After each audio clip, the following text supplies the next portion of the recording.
Bismillahirrahmanirrahim. Assalamualaikum warahmatullahi wabarakatuh.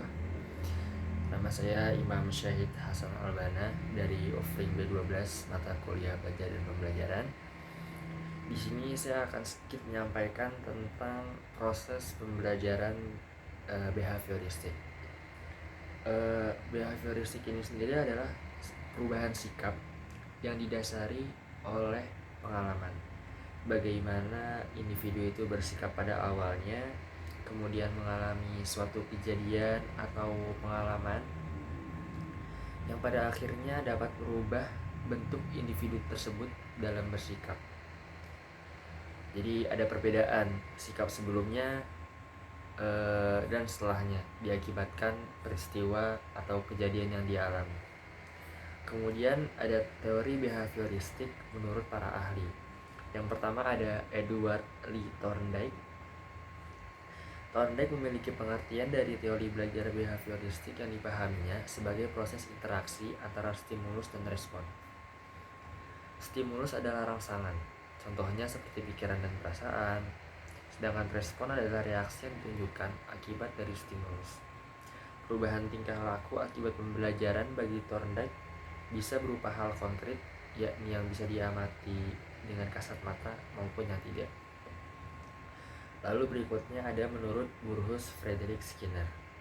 Skinner memiliki pendapat bahwa hubungan antara stimulus dengan respon yang ditunjukkan dalam individu atau subjek terjadi melalui interaksi dengan lingkungan. Respon yang ditunjukkan pun tidak seluruhnya merupakan hasil dari rangsangan yang ada.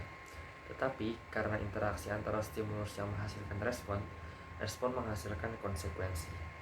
Dan pada akhirnya konsekuensi akan menghasilkan atau memunculkan perilaku.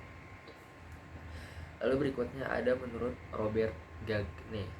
Gagne memiliki pendapatnya sendiri mengenai istilah belajar, yaitu sebagai proses suatu organisasi atau siswa berubah perilakunya sebagai akibat dari pengalaman yang pernah dialaminya.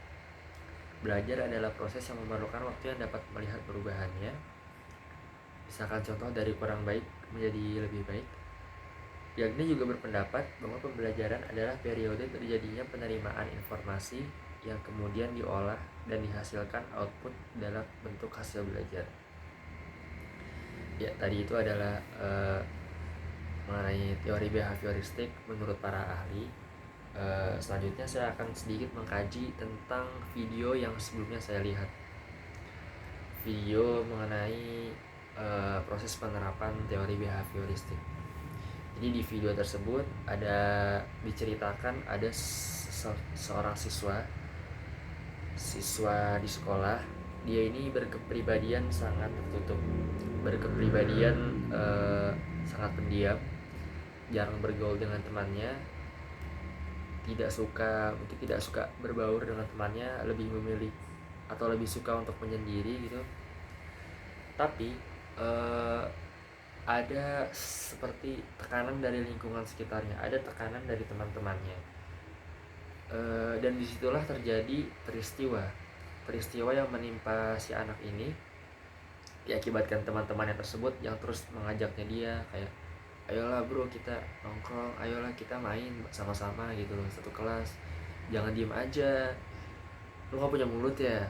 Nah dari situ tuh dia merasa ada seperti tekanan tersendiri, ada suatu peristiwa, ada suatu kejadian yang menimpa dirinya sehingga memunculkan sikap yang baru. Jadi setelah sebelumnya itu dia itu orangnya pendiam, orang yang nggak mau berbaur, setelah kejadian tersebut, kejadian yang dikarenakan lingkungannya, teman-temannya, dia itu akhirnya berubah menjadi orang yang terbuka, orang yang bisa berbaur, orang yang enak diajak bicara, orang yang mau kalau misalkan diajak nongkrong. Di sini ada perubahan, dan ini adalah salah satu proses dari teori behavioristik ini. Ya, sekian dari saya, kurang lebihnya mohon maaf. Assalamualaikum warahmatullahi wabarakatuh.